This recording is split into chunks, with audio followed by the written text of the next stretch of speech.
In March 2025, the newly elected President of the United States declared and signed an executive order to build a Bitcoin reserve for the United States. The most controversial president in US history is back in the White House, and one of his first moves was to sign an executive order for something called Strategic Bitcoin Reserve and a US digital asset stockpile. So why does this matters to you and me, an ordinary citizen? Why should we care? Because when the world's most powerful economy, the United States, I don't know whether that's China, but as of now, officially, it's still the United States. The United States officially treats Bitcoin and crypto as real strategic assets. It creates ripple effect across the globe. Other countries take notice. Big investor follows. Prices moves. Narratives shift. Even if you're living in Asia, even if you are in the Middle East or any part of the world, because at the end of the day, we are part of the global economy. And Bitcoin, it's not owned by any one country. It's a borderless asset. So when a country like the US starts stocking crypto, it's not just their move.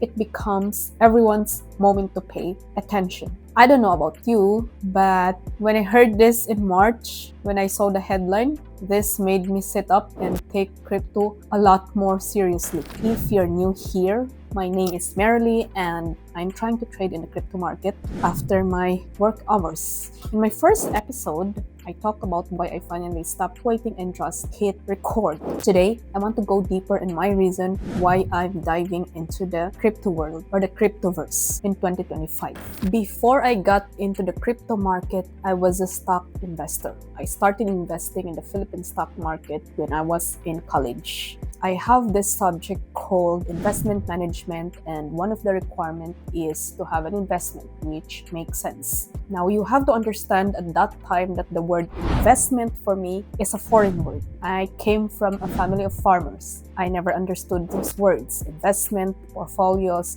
dividends, or business. We did not speak at home. Those are not our language. And so, my naive 19 years old self went to the broker firm near my school just to fulfill my subject requirements. And I was there. I entered the bank. It looks like a bank, but it's full of people. And then I noticed there is a red ticker. There's a screen. It's red and green. I don't understand what are those. It's showing the prices of stocks. And I know this Gen Zs will not understand because we have online prices now. There's no such thing as tickers anymore. Basically, that's my first experience trying to enter in a brokerage firm, and I almost ran away because I was intimidated. It was full of old people, grannies, grandpas, and they are talking about dividends, what company to buy, why they have to sell this one, and so on and so forth. I felt intimidated. It's a completely new word for me. And then my number was called, and the counter guy said, "Okay, young lady, what's your business?" And I said, "I want to buy 100 shares of yours." He looked at me. "Are you sure your classmates are buying Ayala land?" I am very sure, because at that time, yes, it's true. My classmates are buying Ayala land and I don't want to go with the crowd. I want to be different. So that's why I bought URC. And from that day on, my life changed. Every day, I would look into the nearest newspaper I can grab on to see URC's price. If it goes 15, I was so happy. But if it goes down to 11 to 10, I will say, "Oh my God, I should have bought that Ayala land. What have I done?" And that continues for like maybe 6 months until I got tired of the fluctuation because it's going up and going down. And that's the stock market. And I hold it for another 3 years because I just got tired looking at the newspaper daily. Eventually, I sold that one for 35 per share after 3 years. Can you imagine 35? From 14 per share to 35, that's already big. The problem is I only have 100 shares.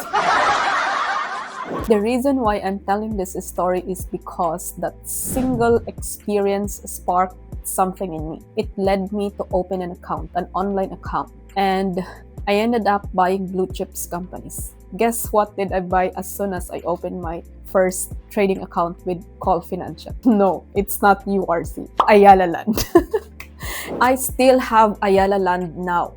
and URC. One day I will show you my portfolio. That would be interesting. I was already working when I opened my trading account with Call Financial, so naturally I became a passive investor. Whenever I have extra money, extra fund, I will just buy blue chips companies and hold it for long. But lately, I was just looking at my portfolio in 2024 and I noticed that it's been more than 3 years from COVID. Every market has recovered so far, but the Philippine stock market has been on the sideways and my portfolio has been bleeding for almost 2 years. So I cannot see any action anymore. I felt that, I don't know if it's just me as a small investor, I felt that the Philippine stock market is so slow in giving value to its investor nowadays. And people are leaving also. I saw a lot of people leaving the stock market, the Philippine stock market, and going to the US market, to Forex, and now to the crypto market. I used to follow a trading community before and most of them have shifted to the crypto market. So when I decided to enter the crypto market as well, I reconnected with a group. I joined their Discord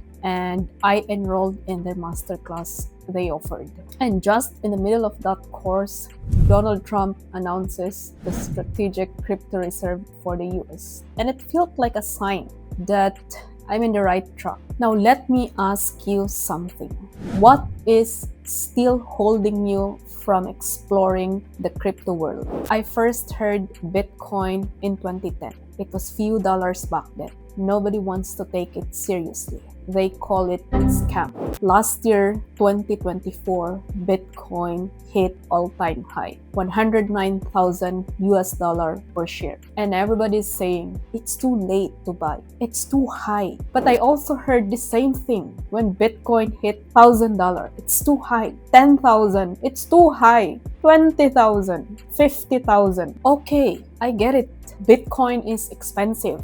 But the thing is, cryptocurrency is no longer just Bitcoin. We have a lot of emerging coins, technologies launching their coins every day. Ethereum, Solana, XRP. And if you are a fan of Elon Musk, you know that he has Doge. I don't know how to pronounce that one. See, cryptocurrency is on the next level. We need to evolve. Now is not the time to doubt. Now is the time to test the waters. Banks are getting involved. They used to ban cryptocurrency-related transactions. But now, digital banks are emerging everywhere, ready to service those traditional banks refused to service the cryptocurrency transactions. And other banks are already emerging. They are launching their own coin.